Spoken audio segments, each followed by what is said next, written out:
Drive le Mag. Et c'est un mauvais mois d'octobre, tous les voyants sont au rouge. Alors le beau temps aurait amplifié un mois qui est habituellement meurtrier sur les routes selon la sécurité routière. Pourtant, selon les chiffres des pétroliers de l'UFIP, la hausse de la consommation de carburant n'était que de 0,1% le mois dernier par rapport à octobre 2013. Les chiffres maintenant dans le détail pour ce bilan provisoire. Le nombre d'accidents n'a augmenté que de 1,9%, c'est-à-dire la plus faible hausse des indicateurs globaux, donc les accidents ont été plus violents. Un premier élément, ce sont les blessés graves, c'est-à-dire hospitalisés.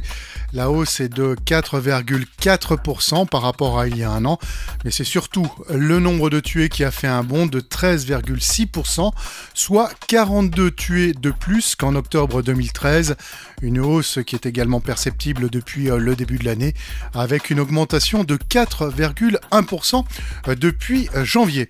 Quant au nombre de blessés, la hausse est de 2,9%, donc une proportion de blessés graves plus importante.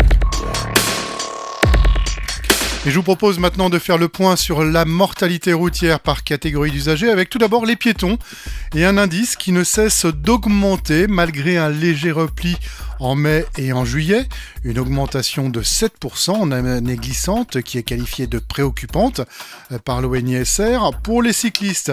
Alors que juillet avait été très mauvais, le mauvais temps en août avait favorisé un retour à une baisse. Le mois dernier, le cumul est reparti à la hausse avec une hausse de 6% en année glissante.